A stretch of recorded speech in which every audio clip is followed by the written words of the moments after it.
astronómica más, una de 200 que vamos a hacer en el marco del Bicentenario de la ciudad de Vicuña. ¿Y por qué? Porque Vicuña la queremos transformar en capital mundial de la astronomía. Ya la hemos hecho, ya lo hemos logrado en el eclipse del 2 de julio del año 2019.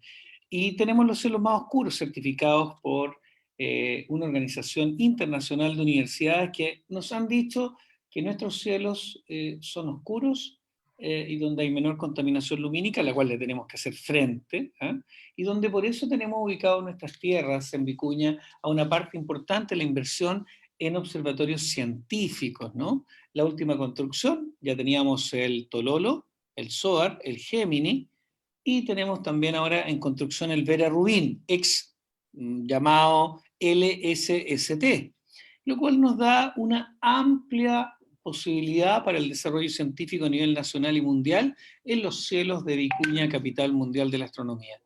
Pero nuestro mayor capital es el talento de las personas. Y ese talento, en Vicuña, capital mundial de la astronomía, queremos traerlos a esta plataforma, tanto a Zoom como también en lo que es la plataforma de Facebook Live, a través de la cual estamos transmitiendo. ¿Y qué es lo que queremos transmitir el día de hoy en una de las 200 charlas al servicio del Bicentenario de la ciudad de Vicuña, que es el 22 de febrero del año 2021? Queremos decirle que estamos con un profesor, un académico, su nombre es Isaías Rojas, vive en Limache, estudió en Viña del Mar, tiene como motivación, que siempre lo hemos preguntado a cada uno de a nuestros profesores y académicos, le hemos preguntado dónde nace o surge el interés por estudiar la astronomía. Y una vez más nos hemos dado cuenta de que ha surgido como un motivo, un aspecto de su vida de infancia, y en este caso el cometa Halley. Es curioso, porque en Vicuña el cometa Halley, a pesar de no ser visto, que lo conversábamos con el profesor Isaías Rojas, aunque ustedes no lo crean, no tuvo tanto impacto visual como un eclipse. Sin embargo, dejó una estela en la historia. Nosotros tenemos un restaurante, un hotel que se llama Halley en la ciudad de Vicuña, por lo tanto sabemos mucho más. Hubo un helado, para los que éramos niños en la época, ¿no? del helado Halley.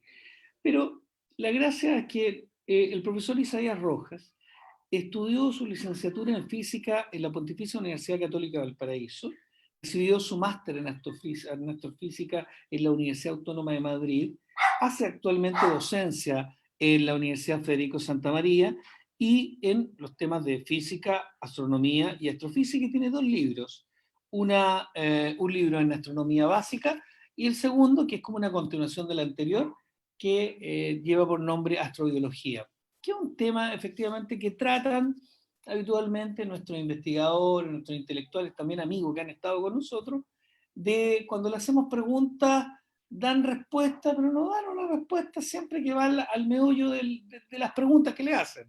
Así que aquí vamos a poder ver de qué se trata esto de la astrobiología, de qué se trata esto de estar pendiente de qué es lo que debemos abordar en esta materia. Y profesor Isaías Rojas, te quiero preguntar, ¿qué es la astrobiología? Muy bienvenido, te recibimos con los brazos abiertos y te decimos que Vicuña y todos los que se conectan y todos los que se van a conectar en cualquier hora del día en nuestra plataforma de Facebook Live y posteriormente en vicunacapitalastronomica.cl, donde van a estar todas las presentaciones con tu afiche digital para que puedan cliquear y volver una y otra vez a estos contenidos. Profesor Isaías, muy buenas tardes, ¿cómo está usted? Y cuéntenos, ¿en qué Hola. consiste esto de la astrobiología?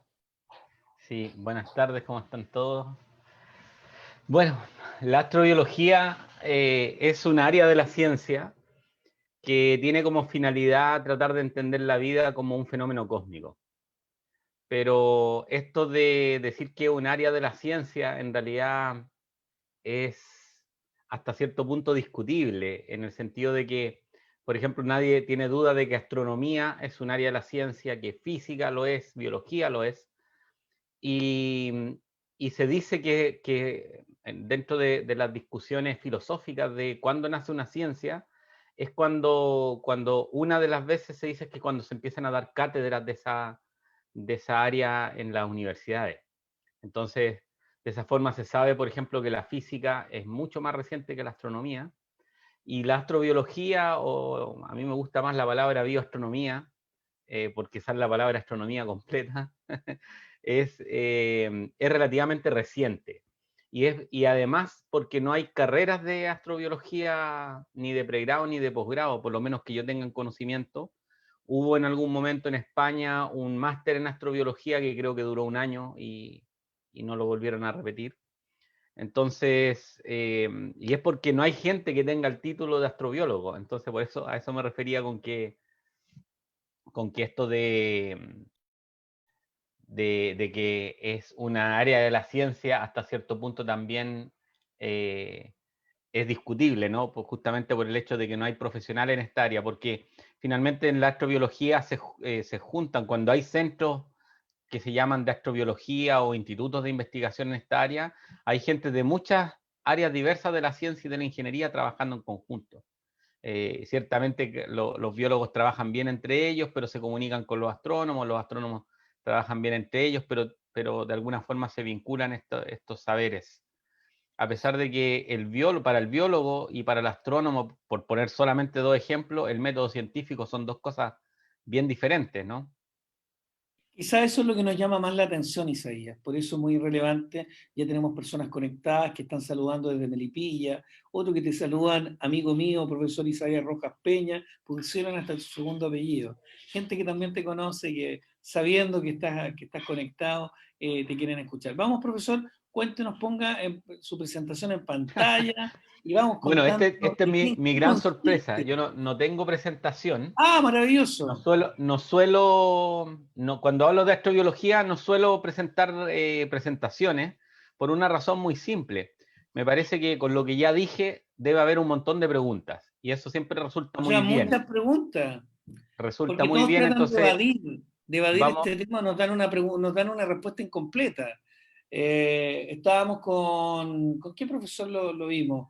Ah, con Mario Muy, Premio Nacional de Ciencia, director de Aura. Esta fue una de las preguntas que hizo Rodrigo Rego, y yo creo que fue una de las más atractivas en su minuto. Y costó harto poder conectarnos, y al final fue uno de los momentos más emotivos, ¿no? ¿ya? Y cuéntanos, ¿qué nos puedes contar entonces de la astrobiología, profesor? Bueno, ¿qué te puedo contar de la astrobiología? La astrobiología, como te decía, es un área en completo desarrollo, pero hay como dos grandes vertientes, ¿no? Que es el buscar vida en el sistema solar, esa es una, que es una forma que se desarrolla principalmente a través de ciertos experimentos o ciertas mediciones que se pueden hacer in situ. Por ejemplo, si se va al planeta Marte, se planea una misión que pueda tomar muestra, que pueda realizar algún experimento, y ahora incluso está planteando alguna misión que pueda traer de vuelta a la Tierra muestras para analizarlas en nuestros laboratorios. Y la otra gran vertiente es la que otorga la astronomía y que ya estamos hablando fuera del sistema solar. Pese a que la primera también tiene una componente astronómica. Por ejemplo, hace algunas semanas atrás se estaba discutiendo acerca de la posibilidad de la existencia de fosfano en la atmósfera marciana, en la atmósfera de Venus, perdón. Y también hace algunos años se descubrió, por ejemplo, la presencia de metano en la atmósfera de Marte, también con técnicas astronómicas. Entonces, lo del sistema solar sí, también tiene una componente de astronomía, porque las misiones espaciales y el traer muestras no necesariamente están directamente vinculadas con astronomía. Pero ya si nos vamos fuera del sistema solar, el hecho de buscar planetas que se parezcan o tengan ciertas condiciones mínimas que suponemos que son fundamentales para la vida, entonces ahí sí que ya se usan completamente técnicas astronómicas. Y creo que en esa área se está avanzando bastante, porque en la medida que se han ido mejorando la instrumentación, como por ejemplo los espectroscopios, o en la medida que se están planeando misiones espaciales como el James Webb, que va a tener un tremendo espejo en el espacio sin la presencia de atmósfera, va a permitir hacer mediciones que desde la Tierra son prácticamente imposibles. Y dime Así una que, cosa, hay una dime. pregunta donde dicen, ¿qué opinas sobre el biomarcador de fosfina encontrada en Venus? ¿Es realmente un indicador que podría haber vida? A ver, la respuesta de eso es que al parecer había un problema con los análisis y los datos. Suele pasar en ciencia, el hecho de que a veces se publican cosas y después hay que rectificar. Pero si en el caso que esa medición hubiera sido correcta, no es un indicador de la existencia de vida. Eso es lo primero que hay que decir. Simplemente las personas que realizaron esta investigación y que gente bien especializada en el área del estudio de la atmósfera de los planetas, no lograron explicar las cantidades que midieron o que les pareció medir en ese trabajo de forma no biológica. Conociendo las condiciones atmosféricas, la composición química de la atmósfera de Venus, no lograron explicar completamente eso. Y entonces, dado que en la Tierra se puede asociar a ciertos procesos biológicos, se interpretó que era posible, aunque no necesariamente ocurrió, pero era posible que se pudiera explicar por esa vía. Entonces, a mí me parece que en este momento el resultado de ese trabajo está justamente en discusión por el hecho de que al parecer hay un problema entre el análisis de datos que les llevó a esa interpretación.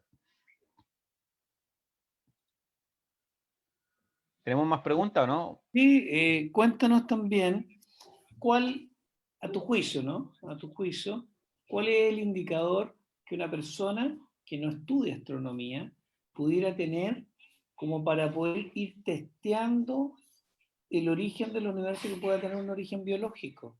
O que hay una pregunta aquí media confundida, ¿no? Por eso quiero ¿Ya? tratar Pero de tratemos traducir de fácil. desenrollar la madeja. Pero cuéntame una cosa, ¿qué otros elementos o qué otros hallazgos han habido y que tú quieras comentar y que podrían ser motivo de una exploración de la expedición científica más próxima, que se viene la que mencionaste, la que va a ser el ESA Júpiter y otros, digamos? Bueno, cualquier exploración espacial en el entorno del sistema solar es tremendamente interesante. Mira, ayer estaba viendo justamente una actualización de los resultados de la misión que pasó cerca de la New Horizon, que pasó cerca de Plutón y que luego se encontró con otro objeto del cinturón de Kuiper. Y eso mostraba, por ejemplo, que al parecer Plutón se había expandido, ¿no? A diferencia de lo que uno esperaría, que un planeta frío que se fuera enfriando se contraiga, al parecer Plutón, de acuerdo a lo que se registra en la superficie, se ha ido expandiendo. Y claro, Plutón acaba de pasar como en la zona más próxima al Sol, entonces está en su periodo de, a pesar de que se está alejando, en el cual ha estado más caliente, por lo menos por irradiación solar. Y lo que hace pensar que debajo de Plutón podría haber un océano de agua líquida, que es algo que ya se conocía, por ejemplo, en el caso de Europa y en el de Calisto, si no me equivoco, que son dos tipos de objetos que son satélites, pero que tienen una capa de hielo y bajo esa capa de hielo una capa de agua líquida.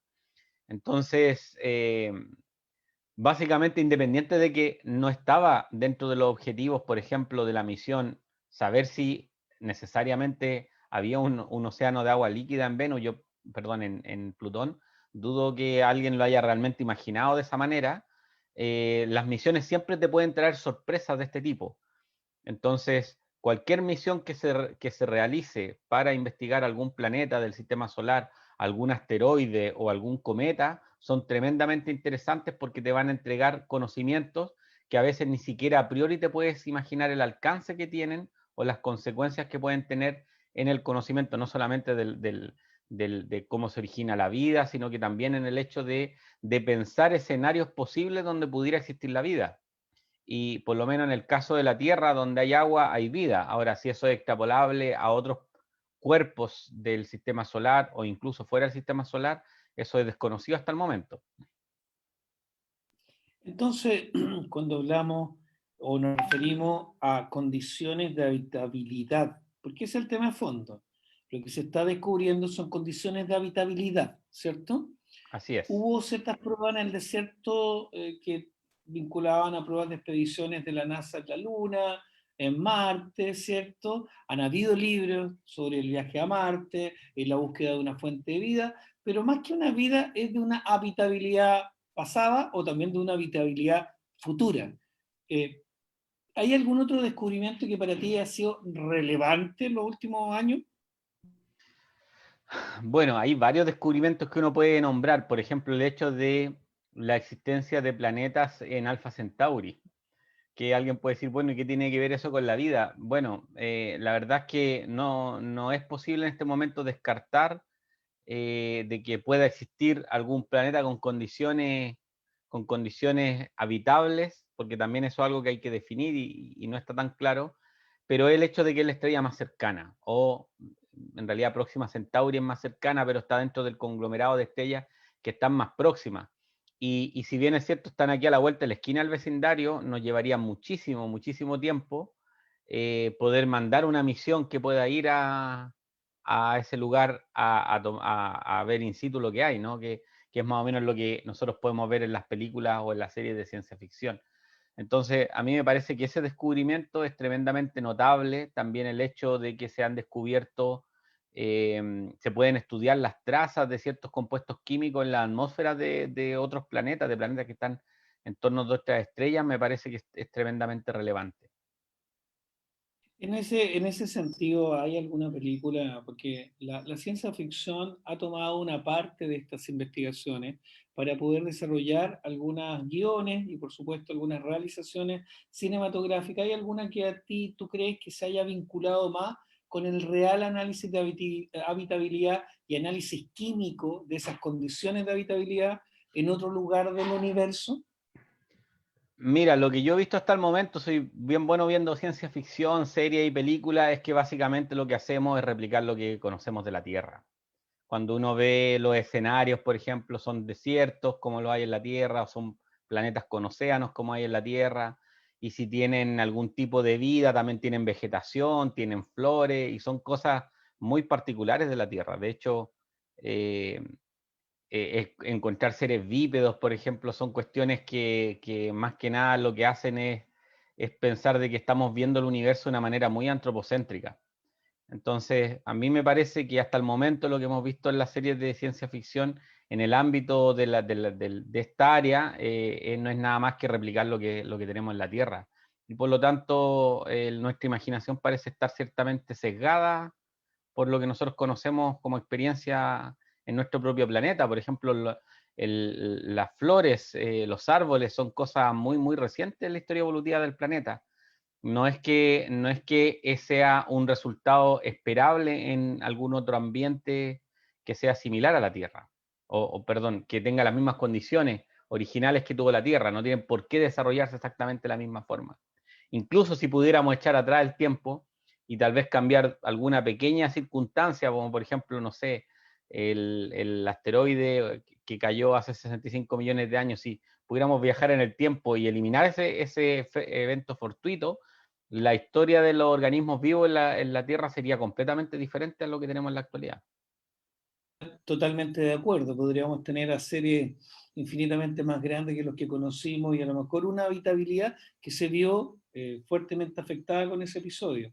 Ahora, para quienes se están conectando, les queremos recordar que estamos viendo una ponencia sobre la astrobiología, que esto es lo que relaciona a ciencias como la astronomía, la astrofísica, la biología, la química, y me llama mucho la atención que también se habla de la antropología, entre otras para aproximarse de manera trans o interdisciplinaria a fenómenos como la vida, donde la física, la química y la biología se entrelazan. Creo que es una buena definición para que quienes nos están escuchando puedan seguir haciéndose una idea más formal, ¿no?, de qué estamos conversando en materia de astrobiología. Profesor, tengo una pregunta en la cual nos plantean, hay mucha literatura en torno a la mitología griega, a observaciones desde la Tierra, pero ¿cómo esta mitología griega tiene un vínculo o de qué forma se podría haber vinculado con la astrobiología? ¿Tiene algún antecedente? Si no lo tiene, por supuesto, le decimos que le respondemos en otra oportunidad, pero es una inquietud que No, tenemos. pero es interesante, pero la verdad que no estoy seguro que entienda bien la pregunta. ¿Se refieren a si es que hay alguna influencia de la mitología griega en En la la ciencia, concepción de la astrobiología, en la percepción? concepción, la concepción de la astrobiología. Si la mitología griega, ¿qué vínculo ha tenido con este campo de investigación? Si no lo hay, también puede ser, ¿no? Mira, lo que pasa es que tal vez ni siquiera con la astrobiología, sino que con la astronomía. La astronomía está profundamente marcada por la mitología griega. Hay que pensar que las constelaciones que están en el cielo, no sé si, a ver, déjenme, como para hacerlo un poco más interactiva, voy a abrir Stellarium, para que no me tengan que estar viendo solo a mí. Voy a compartir una pantalla con Stellarium, que es este software tipo planetario, solamente para complementar lo que estoy diciendo, ¿no? Entonces, un segundo, que comparto mi pantalla. Ya, ahí tenemos ya Aquí compartida estamos la con nuestro pantalla. profesor de astrobiología, un segundo libro del profesor Isaías Rojas Peña. Aquí le damos muchas gracias por estar en estas charlas bicentenarias. Entonces, como les decía, más que la astrobiología propiamente tal, yo diría que a quien marca muchísimo la mitología griega es justamente a la astronomía, porque la astronomía, por decirlo de alguna manera, viene en sus orígenes como ciencia, surge, o las primeras formas de ciencia surgen en la antigua Grecia. Es cierto, nadie podría afirmar que lo que hacían los antiguos griegos o la civilización helénica era realmente ciencia, porque no tenían el método científico, pero sí el germen de la ciencia surge ahí. No son los primeros astrónomos, por cierto, porque los egipcios tenían astrónomos varios miles de años antes que los griegos, pero son los griegos los que han heredado, por lo menos a nosotros, una parte importante de una visión del mundo, ¿no? Y dentro de esa están las constelaciones. Entonces las constelaciones tienen una componente de mitología griega. Por ejemplo, bueno, aquí está el Sol, nuestro cielo actual, y está el escorpión acá, muy cerca del Sol. Entonces, de hecho, cuando se ponga el Sol, se puede ver esta zona, que aquí está la zona del centro galáctico, y el escorpión está dentro de la mitología griega, es el que pica a Orión, que también es otra constelación. Entonces la mitología griega está dentro del ADN de la astronomía, ¿no?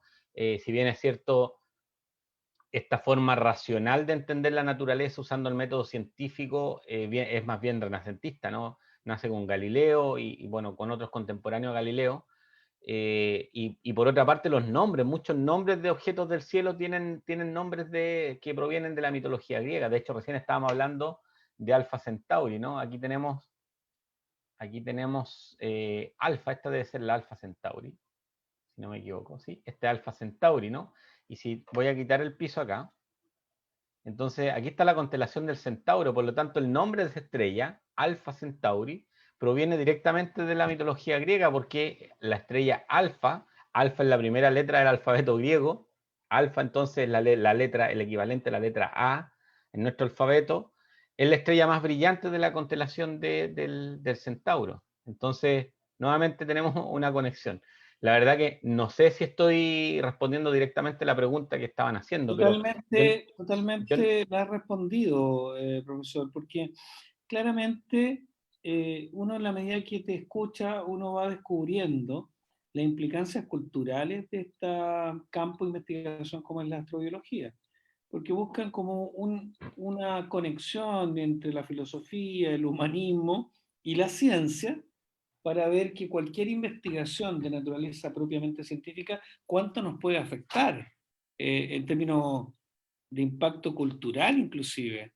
Me ha llamado la atención, Isaías, que a lo mejor porque no era una cuestión que conversáramos tan recurrentemente en estas charlas que hemos hecho los últimos 5 años. Ahora, ya existe este vínculo, ya lo entendemos.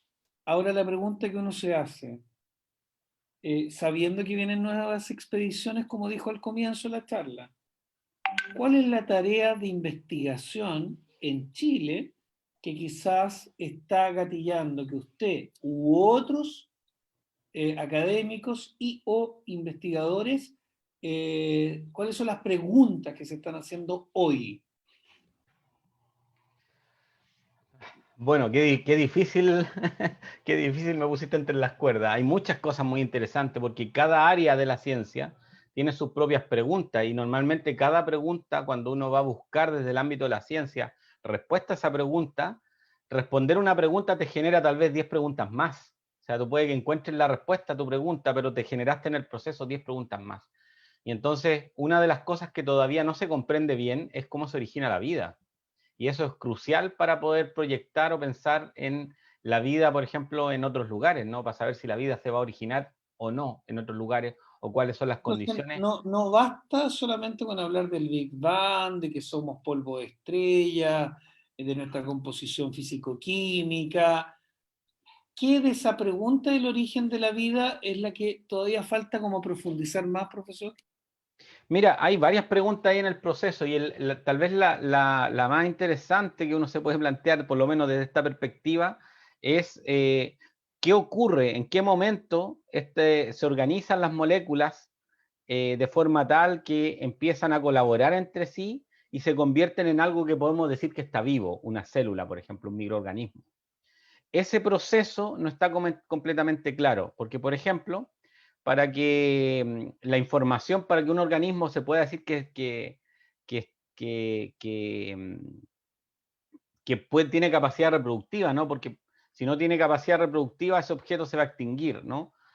Supongamos que hay algo vivo, pero que no tiene capacidad reproductiva, entonces esa especie va a desaparecer. Entonces, un microorganismo, una célula, pensemos, por ejemplo, en qué momento su microorganización de las moléculas que tiene dentro comienzan a replicarse y a producir organismos que tienen las mismas características que el progenitor, por cierto, tal vez con algún error en el proceso, que va a permitir que esto se diversifique. Entonces, ¿en qué momento podemos decir, surgió, en qué momento este conjunto de moléculas que se juntaron, podemos decir que está viva? Y esa es una discusión que está completamente abierta. De hecho, bueno, estamos en la actualidad en medio de una pandemia donde el causante de la pandemia, aparte del ser humano claramente, o el protagonista de la pandemia es un virus. Y la verdad que los científicos no están todavía de acuerdo en el hecho de que si un virus está vivo o no.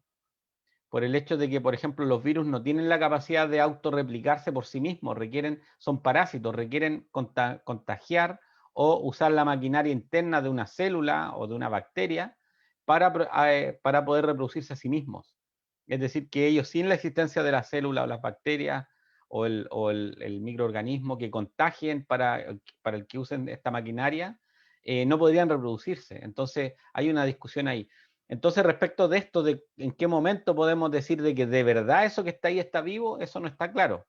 Y de hecho, en el proceso que sigue después tampoco está tan claro el cómo se llegó a todo esto que podemos llamar en la actualidad estos primeros organismos vivos.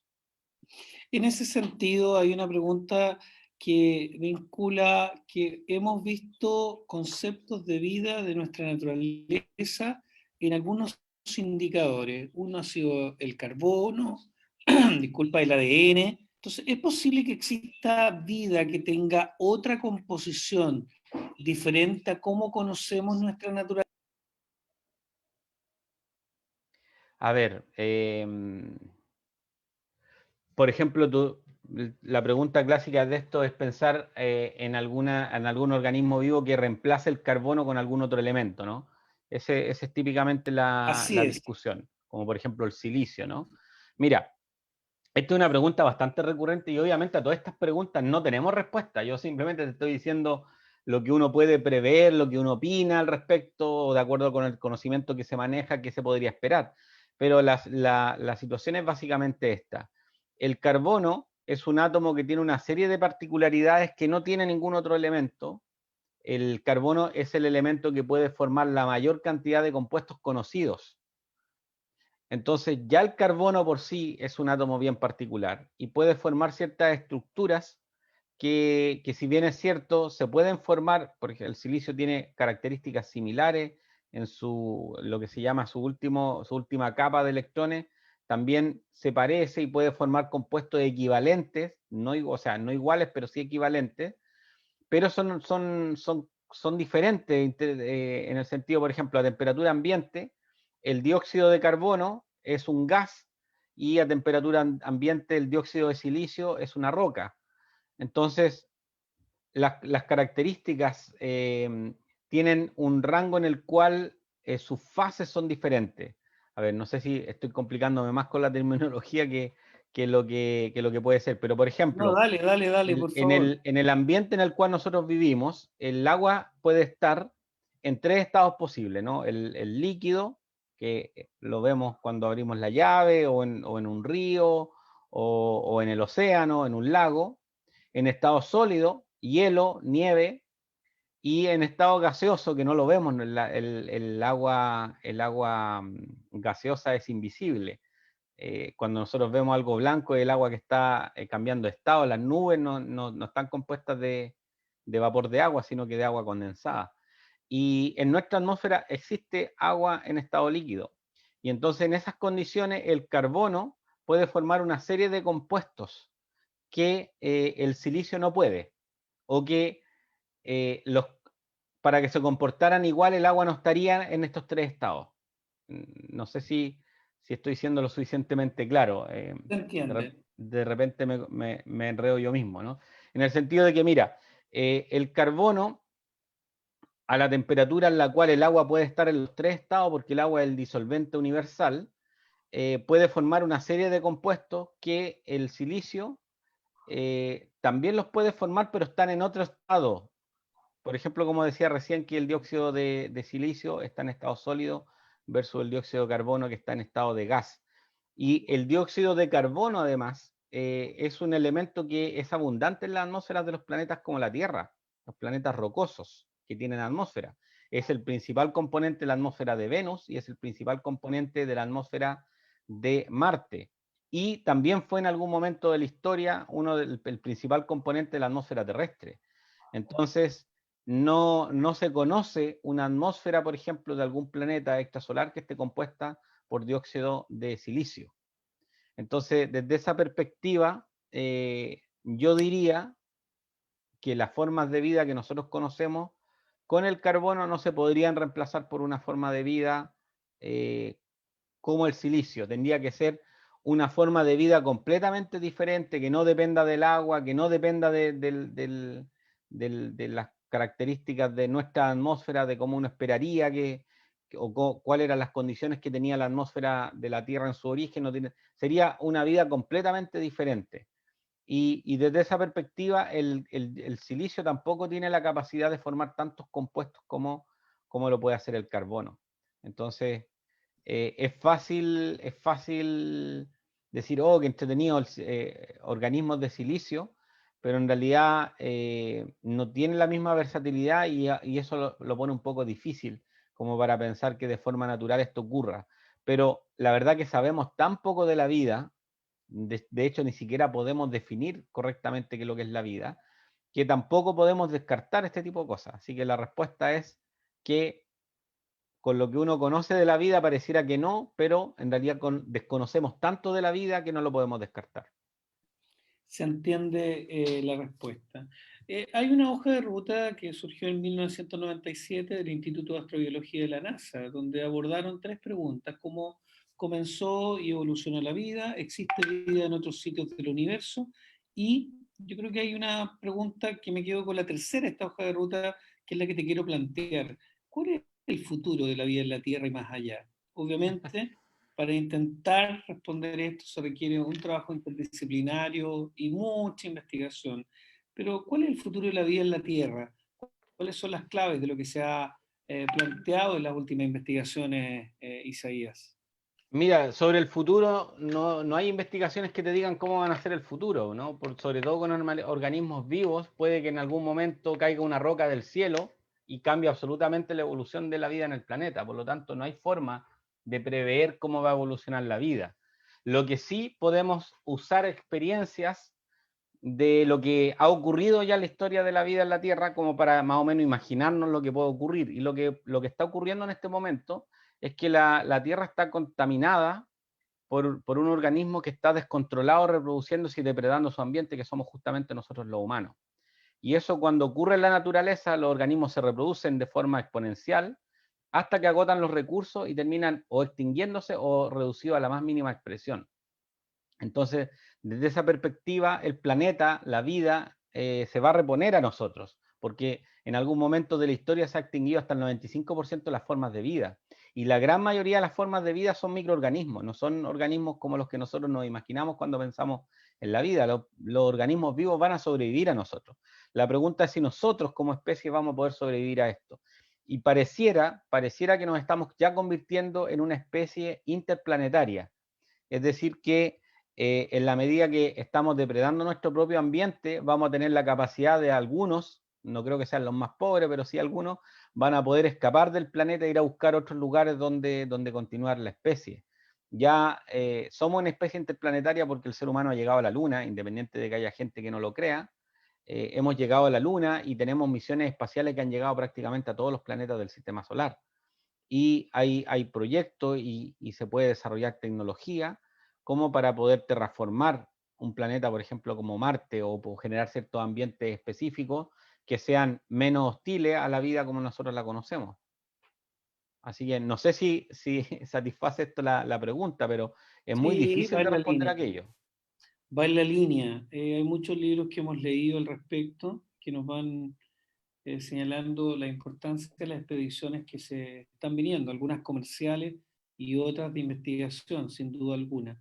Ahora, la idea Mira, es como... déjame antes que continúes con la pregunta, déjame terminar algo que se me vino a la mente. Siempre nos preguntan, nos imaginamos o preguntan qué pasaría si llegara, no sé, una especie con una tremenda tecnología y otra civilización diferente de otro lugar del universo, llegara a la Tierra. Estoy absolutamente convencido que nos verían como una plaga, más que como unos iguales. Así que estas películas de repente de ciencia ficción donde llegan los extraterrestres a matar a los seres humanos, puede, puede que sea hasta bueno para el planeta que ocurra eso. Nosotros lo hacemos con las termitas, por ejemplo, ¿no? Si una casa se contamina con termitas, lo primero que hacemos es fumigar, ¿no? Y buscar alguna forma de exterminarlas. Ahora te devuelvo, por favor, la... Sí, no, es que he tratado de seguir viendo cuáles son los retos que esta disciplina, que es un programa de astrobiología que existe en la Universidad de Washington, en varias universidades españolas también, que han marcado un hito incluso en la astrobioética, y son discusiones interesantes para alumnos, para profesores, para la comunidad en general. He visto varias publicaciones, pero el tema es cuándo se estima que el visitar planetas o algunos viajes, digamos, a distintos objetos del sistema solar, ¿cuándo se puede estimar que se demuestre vida extraterrestre? Hay algunos que han planteado que puede ser hacia el año 2030, ya con un programa completo de viajes, ¿no? Pero, ¿qué crees? Y eso, para eso falta muy poco. ¿Cómo eso va a cambiar las conversaciones a nivel mundial? La verdad que he estado dimensionando cómo esta área de la investigación puede cambiar las conversaciones. Ya tenemos a varios exponentes nacionales que han abordado en sus libros parte de esta materia, una parte de esta materia, pero es singular, Isaías. Se estima con estos programas que de aquí al 2030 se va a estar en condiciones de analizar estos componentes para poder determinar efectivamente vida extraterrestre. Y eso me dejó helado. Sí, bueno, yo opino diferente. La verdad que pienso que la especie humana suele ser tremendamente arrogante y ponerse esos plazos cuando todavía no tenemos muy claro cómo entendemos, cómo definimos la vida, es difícil. Es posible que ya la hayamos descubierto y no nos hayamos dado cuenta. Mira, lo que estoy proyectando en esta imagen es una fotografía de microscopio electrónico de un meteorito marciano encontrado en la Tierra. Este es un meteorito marciano que se encontró en la Antártida y aparece acá una estructura que está marcada con esta flecha, que es una estructura que es algo así como un collar de perlas, con un compuesto de hierro que se llama la magnetita.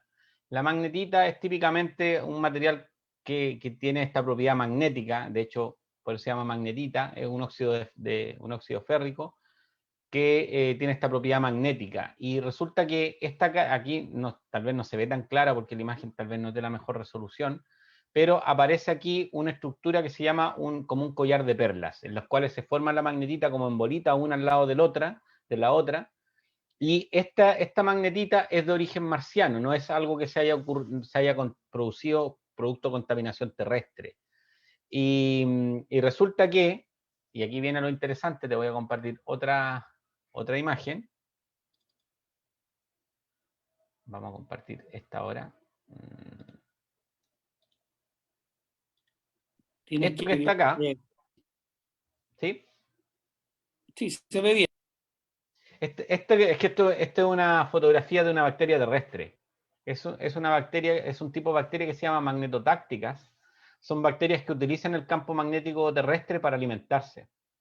Y entonces, para poder utilizar el campo magnético terrestre, tiene una especie de brújula que está hecha por una cadena de magnetita, que son estas bolitas oscuras que se ven acá.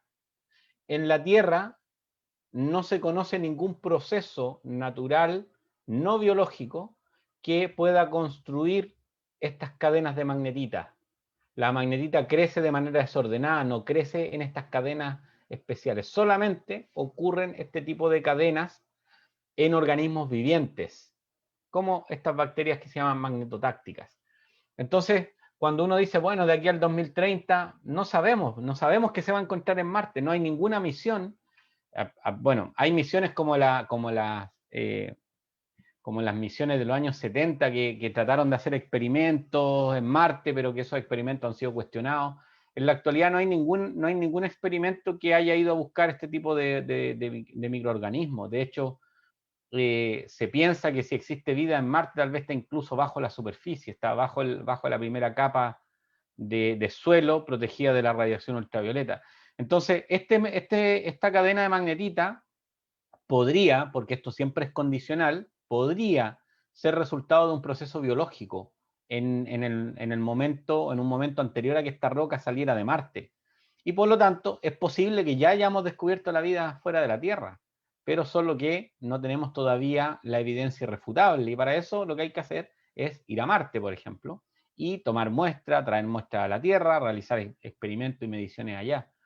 Así que esto de ponerle como fecha a algo que en realidad no tenemos la más mínima idea de cuándo va a ocurrir, no me gusta mucho.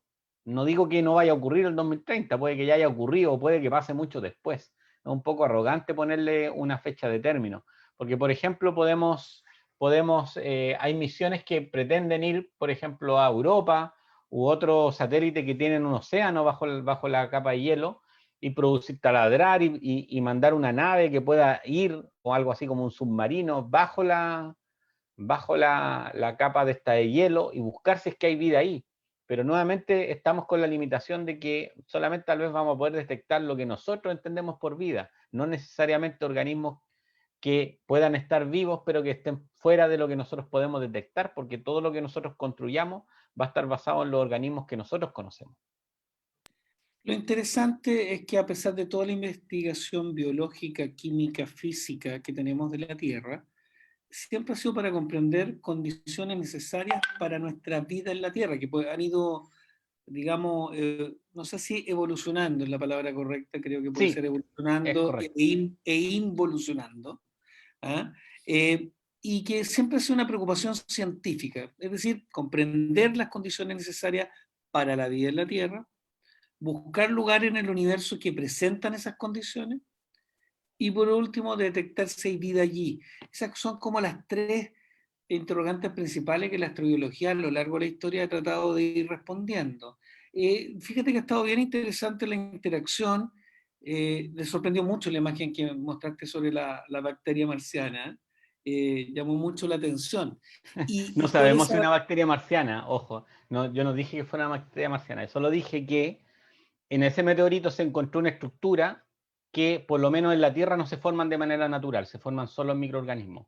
Ahora, no necesariamente eso implica que en Marte también se formó como a través de un microorganismo. Lo que pasa es que lo que nosotros conocemos no se puede explicar sin que haya sido formado dentro de un microorganismo. Hay una diferencia bien sutil para las personas que no están habituadas a trabajar en ciencia entre lo que parece y lo que termina realmente siendo, ¿no? Porque también podríamos pecar de arrogantes de que conocemos todos los procesos naturales que ocurren en lugares diferentes que la Tierra y eso tampoco es así.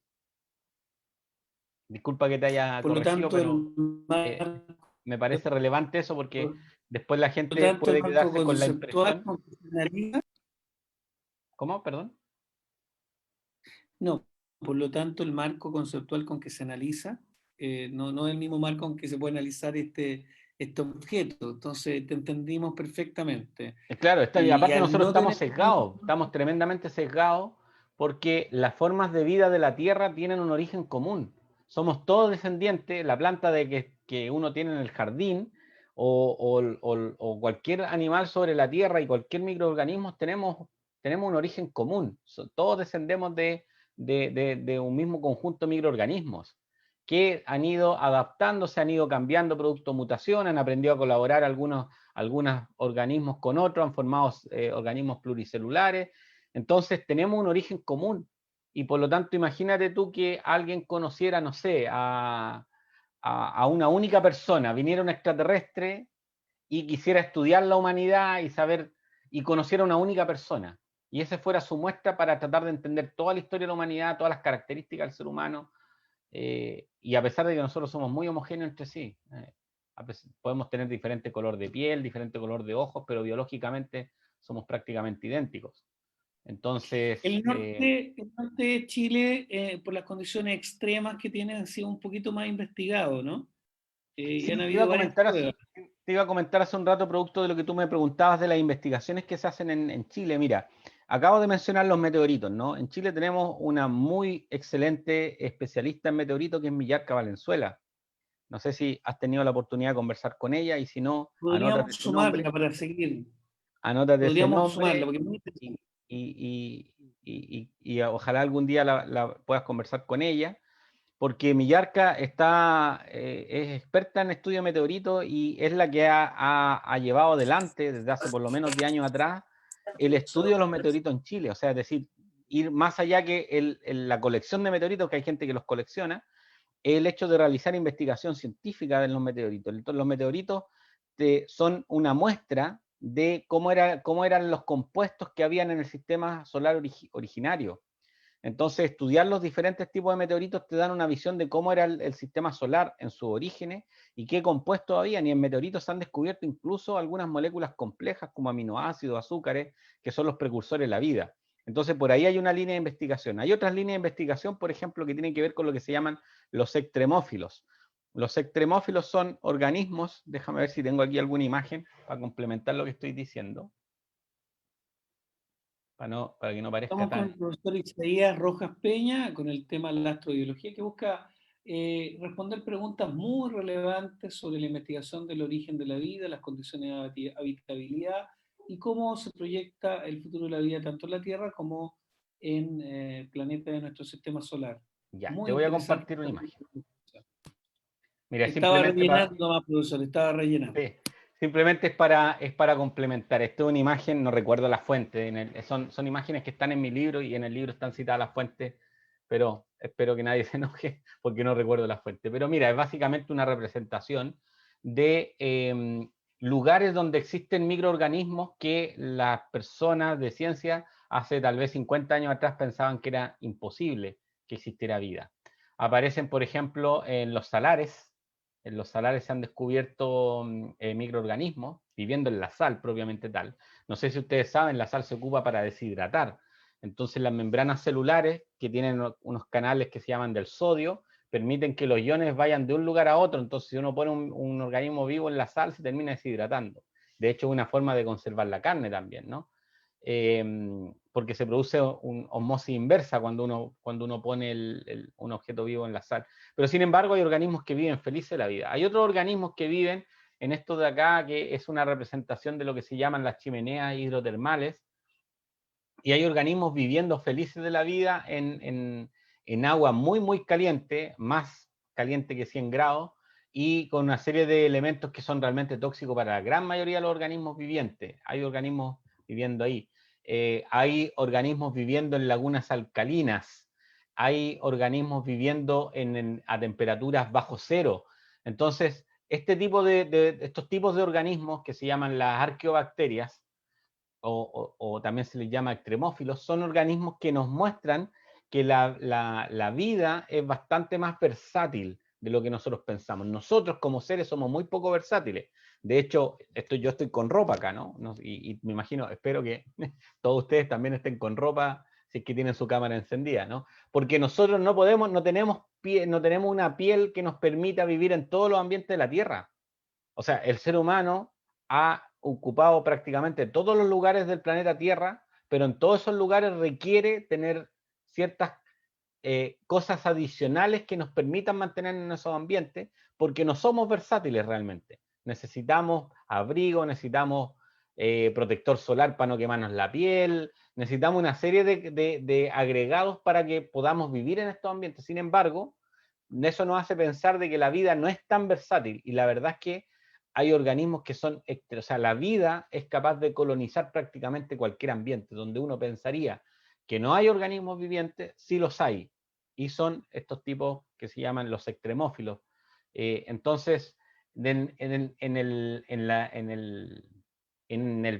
Chile hay lugares donde se pueden estudiar extremófilos, y hay gente que trabaja también en esta área.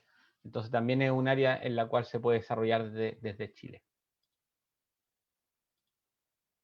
Súper interesante, Isaías. Te vamos a contactar para que después nos puedas dar los datos de la investigadora que nos planteaste, que nos pareció muy atractivo para seguir esta línea. Recuérdame cuál era el nombre de la bacteria que nos pusiste en pantalla, porque alguien nos hizo la pregunta en la red Me, me, para que no se me olvide. perdí por algún... Magneto algo. Ah, ya, las bacterias, sí, porque perdí por algún momento el audio. Se llaman bacterias magnetotácticas. Bacterias magnetotácticas. Magnetotáctica, Sí, ahí está la respuesta para quien nos consultó.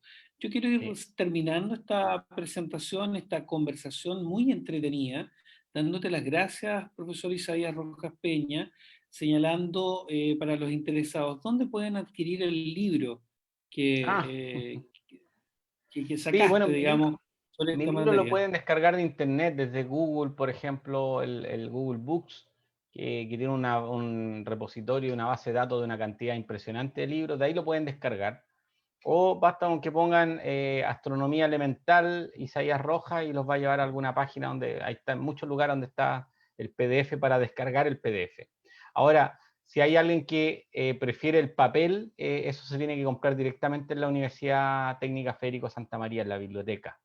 Y la Universidad Federico Santa María tiene campus en Valparaíso, en Santiago y en Concepción, en Viña también. Entonces es un poco más difícil, entiendo yo que también los pueden enviar, pero ahí ya desconozco el protocolo y el procedimiento. Es decir, el libro no está en en las librerías ordinarias, sino que está directamente comprarlo en la universidad. Un hermoso esfuerzo, ¿no? Por escudriñar en esta ciencia menos conocida. He visto algunas experiencias que se realizó en la Universidad de Antofagasta con estudiantes, viendo que las condiciones extremas del desierto da pie para que muchos niños y jóvenes entendieran que desde su propio entorno se puede comprender algo más que la ciencia básica tradicional. Hubo un trabajo muy lindo al respecto. Y quiero recordar la hoja de ruta del Instituto de Astrobiología de la NASA, que tiene tres cuestiones fundamentales: cómo comenzó y evolucionó la vida. La segunda es cuál es el futuro de la vida. No, la segunda, ¿existe vida en otros sitios del universo? Y la tercera es cuál es el futuro de la vida en la Tierra y, por supuesto, más allá de nuestras fronteras. Es parte con lo cual estamos cerrando. ¿Nos quieren mostrar algo más, por lo que veo, No, no, Isaías? estoy dejando simplemente una imagen de fondo para concluir, que muestra un poco el hecho de que nosotros como seres humanos hemos dividido las ciencias, ¿no? Y decir que la biología es una ciencia, la química otra, y en realidad la naturaleza no tiene esas divisiones, o sea, hay un continuo entre los objetos que están fuera de la Tierra, incluso fuera del sistema solar, como hay procesos astronómicos que conllevan a la formación de ciertos elementos y ciertos compuestos que después terminan en los discos de los planetas y son parte primordial de la formación de los planetas, y otros elementos que van cayendo después a través de polvo, a través de meteoritos, de cometas, que van realimentando a un lugar como la Tierra para proveerle de los elementos que finalmente van a ser los que van a formar a los primeros organismos. Así que esta división ficticia que tenemos es simplemente un problema nuestro, que le ponemos límite, decimos aquí termina una ciencia y empieza la otra, y en realidad la naturaleza no tiene esa división. Así que esa era la imagen que estoy compartiendo, que un poco que todo está tremendamente relacionado y vinculado. Es muy interesante como planteaste que muchas veces la ciencia tiene una arrogancia para que en su marco teórico que hoy día tenemos intenta explicar aquello que desconocemos. Creo que me quedo también con ese aprendizaje, Isaías, y darte las gracias a un hombre que vive en Limache, que estudió en Viña del Mar, que estuvo y se especializó en la Católica de Valparaíso, que desarrolló su posgrado en la Universidad Autónoma de Madrid y que ejerce docencia en la Universidad Federico Santa María en física, astronomía y astrofísica. Quiero darte las gracias, profesor Isaías Rojas Peña, por el esfuerzo de sumarte a este desafío, de crear contenido, de generar un público interesado cada vez más en distintas temáticas, ¿no? De la astronomía, y nosotros es para aportar nuestro relato del astroturismo. Si queremos ser capital, y trabajamos por aquello, capital mundial de la astronomía en Vicuña, bajo los cielos más claros y oscuros del mundo, quiero darte las gracias por apoyarnos en esta tarea. Un fuerte abrazo, Isaías Rojas Peña, y a todos quienes se han sumado a través de las redes sociales y las preguntas que nos han hecho. Para todos ustedes también muchas gracias. Ha sido una charla muy diferente y muy entretenida. Muchas gracias, profesor. Muchísimas gracias a ustedes por la invitación, ha sido entretenido. La verdad que siempre descompongo un poco el puzzle cuando no tengo una presentación, pero me da la impresión que te da la libertad también de que la discusión vaya teniendo su propia evolución y su propio camino, más que el hecho que yo venga acá a decirte, mira, esto te cuento A, B, C y D, y después si tenemos tiempo pregunta. Yo lamento si es que a alguien le incomodó esto, pero la verdad que para mí es mucho más nutritivo que vamos interactuando con las personas y vayan saliendo las preguntas y vayan un poco orientando hacia dónde vamos, de acuerdo a los intereses propios de quienes nos están escuchando. Así que gracias Me, por el espacio. nos gustó mucho, profesor, porque al final permite que tengamos una conversación más distendida para un público más general y que vayamos poco a poco adentrándonos en la materia principal. Yo creo que fue súper entretenido con algunos hallazgos que nos mostraste que son atractivos para seguir aprendiendo. Que tengas un muy buen resto de día, una vida en familia ahí medio confinado, ¿no? Haciendo clases online a distancia y todas esas cosas que Así le ha es. tocado a todos nos ha tocado evolucionar, pero muchas gracias por sumarte a las charlas astronómicas del Bicentenario de la ciudad de Vicuña, que el 22 de febrero cumple 200 años y que de aquí al 30 de junio nos hemos puesto como meta de tener 200 charlas para ser el depositario a nivel mundial de conversaciones sobre astronomía más importante del mundo. Un fuerte abrazo para ti. Que te vaya muy bien. Gracias, Isaías muchas Rojas gracias a Peña. ustedes. Hasta Y a luego. todos los que nos siguieron a través de las redes sociales, muchas gracias por sumarse una vez más a la hora que quieran en el fanpage de Facebook Live de nuestra Corporación de Turismo de Vicuña. Y por cierto, vamos a descargar cada uno de estos videos para publicarlos próximamente en vicunacapitalastronomica.cl. Un fuerte abrazo, que esté muy bien. Chao, chao.